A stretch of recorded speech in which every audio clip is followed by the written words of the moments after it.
सोचिए, आप एक शाम छत पर बैठे हैं, आसमान में काले काले बादल घिर रहे हैं, टीवी पर न्यूज़ चल रही है कि आपके शहर में आज मानसून की पहली बारिश होगी। हवा अचानक ठंडी हो गई है और तभी आपके ऊपर बारिश की पहली बूंद गिरती है। शायद मानसून आपके शहर में आ चुकी है। लेकिन क्या आपने कभी सोचा है कि वो बूंद कौन से समुंदर से आई है? अरेबियन सी या बे ऑफ बंगाल?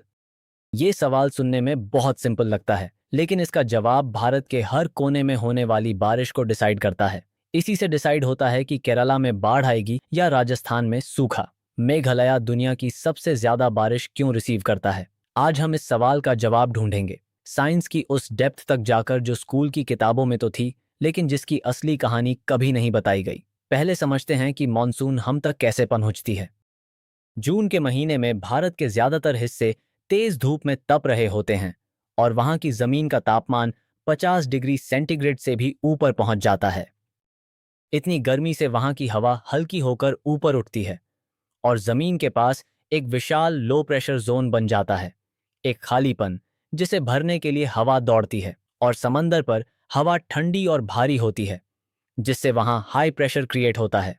इसलिए वह नमी भरी हवा जमीन की तरफ भागती है। यही है मॉनसून का असली इंजन, गर्मी और ठंडक के बीच का वो खिंचाव जो हजारों किलोमीटर दूर से बादलों को खींच लाता है। लेकिन भारत के दो तरफ समंदर हैं, पश्चिम में अरेबियन सी और पूर्व में बे ऑफ बंगाल। दोनों एक साथ इस रेस में पार्टिसिपेट करते हैं।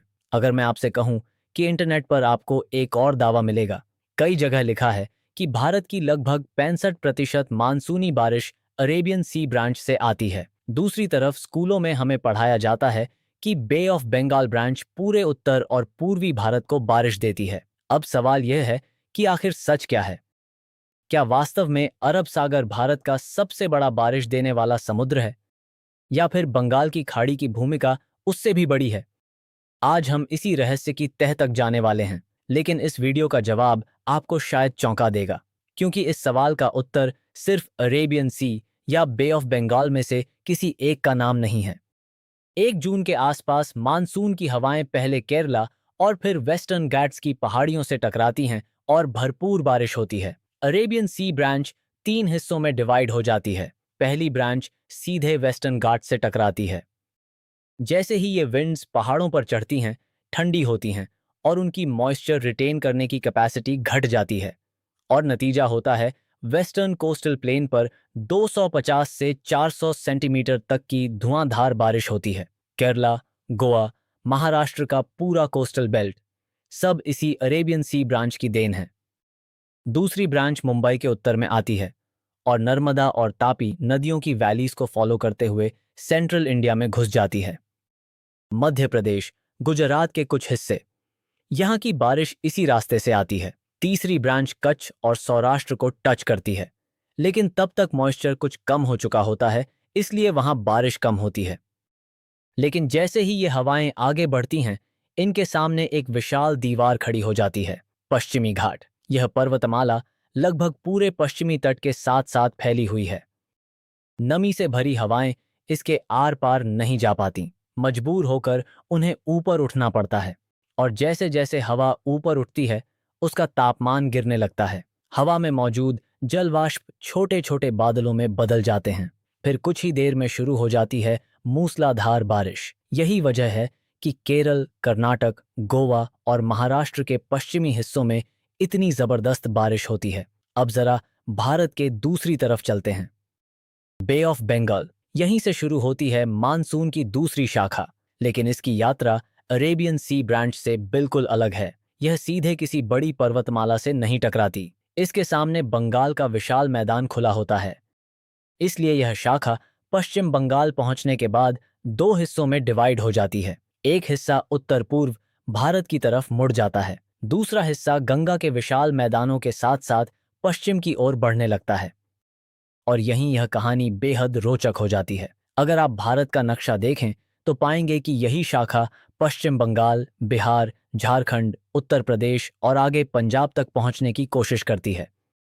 रास्ते में बनने वाले लो प्रेशर सिस्टम्स और मॉनसून ट्रॉफ इसे लगातार नई ऊर्जा देते रहते हैं। यानी यह सिर्फ एक बार बारिश करके खत्म नहीं हो जाती, यह हजारों किलोमीटर तक यात्रा करती रहती है। लेकिन अब आपके मन में एक सवाल जरूर आया होगा, अगर अरेबियन सी ब्रांच पहले भारत पहुंचती है, अगर वही केरल में मानसून की शुरुआत करती है, तो फिर आखिर बे ऑफ बंगाल ब्रांच को इतना महत्वपूर्ण क्यों माना जाता है? और इंटरनेट पर जो दावा किया जाता है कि भारत की लगभग 65% मानसूनी बारिश अरेबियन सी ब्रांच से आती है, क्या वह सच है? क्या वैज्ञानिक सचमुच यह बता सकते हैं कि आपके घर की छत पर गिरने वाली बारिश की बूंद अरब सागर से आई थी या बंगाल की खाड़ी से? सुनने में यह थोड़ा अजीब लगता है, लेकिन आज के समय में वैज्ञानिक सिर्फ बादलों को ही नहीं देखते, वे यह भी पता लगाने की कोशिश करते हैं कि उन बादलों में मौजूद नमी आखिर आई कहां से।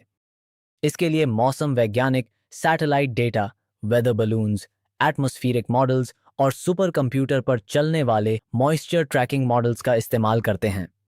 इन मॉडलों का काम हवा के साथ चलने वाली जलवाष्प का पीछा करना होता है, यानी नमी कहाँ बनी, कहाँ पहुंची, रास्ते में कितनी बारिश हुई और आगे कितनी नमी बची। और यहीं इस पूरे सवाल का सबसे दिलचस्प जवाब छिपा हुआ है। असल में आसमान के ऊपर अरेबियन सी और बे ऑफ बंगाल की नमी हमेशा अलग अलग नहीं रहती। जैसे जैसे मानसूनी हवाएं भारत के अंदर आगे बढ़ती हैं, दोनों शाखाएं एक दूसरे के प्रभाव में आने लगती हैं। कई जगह इनकी नमी आपस में मिल जाती है, फिर बीच बीच में बनने वाले लो प्रेशर सिस्टम्स, डिप्रेशंस और मॉनसून ट्रॉफ इस नमी को लगातार इधर उधर ले जाते रहते हैं। यानी अगर उत्तर प्रदेश में बारिश हो रही है, तो यह कहना हमेशा आसान नहीं होता कि हर बूंद सिर्फ बंगाल की खाड़ी से आई है। उसी तरह मध्य भारत में होने वाली बारिश को भी पूरी तरह अरेबियन सी ब्रांच की देन नहीं कहा जा सकता। यही कारण है कि आधुनिक मौसम विज्ञान में वैज्ञानिक केवल अरेबियन सी ब्रांच और बे ऑफ बंगाल ब्रांच की बात नहीं करते। वे पूरे इंडियन मॉनसून सिस्टम को एक विशाल जुड़े हुए सिस्टम की तरह देखते हैं। लेकिन इसका मतलब यह बिल्कुल नहीं कि दोनों शाखाओं का योगदान बराबर है। अब एक बहुत दिलचस्प तुलना करते हैं। मान लीजिए भारत एक बहुत बड़ा खेत है और अरेबियन सी तथा बे ऑफ बंगाल दो अलग अलग पाइप हैं जो इस खेत में पानी पहुंचा रहे हैं। पहला पाइप यानी अरेबियन सी ब्रांच बहुत चौड़ा है, इसके अंदर पानी का बहाव भी काफी तेज है। लेकिन जैसे ही यह भारत में प्रवेश करता है, इसका बड़ा हिस्सा पश्चिमी घाटों से टकराकर वहीं बरस जाता है। इन क्षेत्रों में दुनिया की सबसे भारी वर्षाओं में से कुछ इसी वजह से होती हैं। लेकिन जैसे जैसे यह शाखा पश्चिमी घाट पार करती है, इसकी नमी कम होती जाती है। इसलिए भारत के अंदरूनी इलाकों तक पहुंचते पहुंचते इसका असर पहले जैसा नहीं रहता। अब दूसरी तरफ देखते हैं। बे ऑफ बंगाल ब्रांच पहली नज़र में उतनी शक्तिशाली नहीं लगती, लेकिन इसका सबसे बड़ा हथियार इसकी दिशा है। यह सीधे भारत के सबसे विशाल मैदानी क्षेत्रों की तरफ बढ़ती है। गंगा का मैदान, ब्रह्मपुत्र की घाटी, उत्तर भारत। यही कारण है कि यह लाखों वर्ग किलोमीटर क्षेत्र में बारिश फैलाने में महत्वपूर्ण भूमिका निभाती है। लेकिन अभी भी सबसे बड़ा सवाल बाकी है। अगर बे ऑफ बंगाल इतनी महत्वपूर्ण है, तो फिर आखिर इंटरनेट पर बार बार यह दावा क्यों दिखाई देता है कि भारत की लगभग 65% मानसूनी बारिश अरेबियन सी ब्रांच से आती है? क्या यह आंकड़ा गलत है? जरूरी नहीं, लेकिन यह अधूरा जरूर हो सकता है। कुछ मौसम वैज्ञानिक अरेबियन सी ब्रांच को इसलिए अधिक महत्वपूर्ण मानते हैं क्योंकि भारत की तरफ आने वाली कुल मानसूनी नमी का बड़ा हिस्सा अरेबियन सी के ऊपर से गुजरता है। अरेबियन सी का क्षेत्रफल भी बड़ा है। क्रॉस इक्वेटोरियल विंड्स का मुख्य प्रवाह भी यहीं से होकर गुजरता है। इसलिए एटमॉस्फेरिक मॉइस्चर ट्रांसपोर्ट के हिसाब से अरेबियन सी की भूमिका बहुत बड़ी मानी जाती है। एक तीसरा किरदार जिसे हम अक्सर भूल जाते हैं, वह है इंडियन ओशन। इंडियन ओशन ये दुनिया का तीसरा सबसे बड़ा ओशन है और भारत के लिए ये सिर्फ एक समंदर नहीं, बल्कि पूरे मॉनसून सिस्टम की नींव है। असल में जो अरेबियन सी है और जो बे ऑफ बंगाल है, दोनों इंडियन ओशन के ही हिस्से हैं। और जो मॉइस्चर अरेबियन सी और बे ऑफ बंगाल की हवाओं में है, वो ओरिजिनली इंडियन ओशन की सरफेस से इवेपोरेट होकर आती है।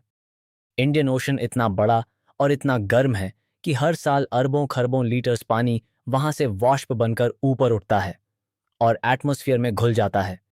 यही वाटर वेपर आगे चलकर मॉनसून की बारिश बनता है। लेकिन इंडियन ओशन का रोल यहां तक ही नहीं रुकता।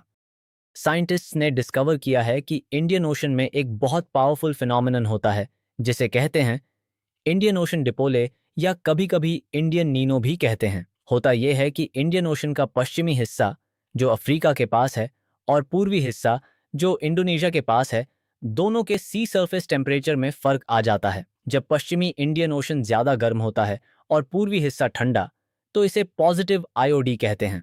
और पॉजिटिव आईओडी के साल में भारत में मानसून की बारिश ज्यादा अच्छी होती है। लेकिन जब ये उलटा हो जाए, नेगेटिव आईओडी, तो इंडियन ओशन की नमी इंडोनेशिया और ऑस्ट्रेलिया की तरफ चली जाती है और भारत में बारिश कम हो जाती है। यानी हजारों किलोमीटर दूर इंडियन ओशन के तापमान में एक छोटा सा बदलाव और पूरे भारत की बारिश बदल जाती है। इंडियन ओशन डाइपोल अभी एक न्यूट्रल फेज में है। इसके अलावा इंडियन ओशन एक और काम करता है, वो मॉनसून विंड्स को एक डायरेक्शन देता है। जब मॉनसून का सीजन शुरू होता है तो इंडियन ओशन के ऊपर हवाएं एक पर्टिकुलर पैटर्न में बहने लगती हैं, जिसे सोमाली जेट कहते हैं। सोमालिया के पास से उठकर ये jet stream like wind system Arabian Sea के ऊपर से होते हुए भारत की तरफ दौड़ता है। ये हवाएं इतनी तेज होती हैं, कभी कभी 90 से 100 किलोमीटर प्रति घंटे तक, कि ये अरेबियन सी की सरफेस से पानी उठाकर सीधे भारत के दरवाजे तक ले आती हैं। बिना इंडियन ओशन और इस सोमाली जेट के अरेबियन सी ब्रांच इतनी पावरफुल नहीं होती। तो हमारी आज की डिबेट का सही जवाब यही होगा कि बारिश की पहली बूंद हिंद महासागर से चलती है, लेकिन अरब सागर और बे ऑफ बंगाल भी इस बूंद में अपना कंट्रीब्यूशन डालते हैं। अगर आपको वीडियो मीनिंगफुल लगी तो ऐसी और वीडियोस के लिए वीडियो को लाइक और चैनल को सब्सक्राइब जरूर कीजिए।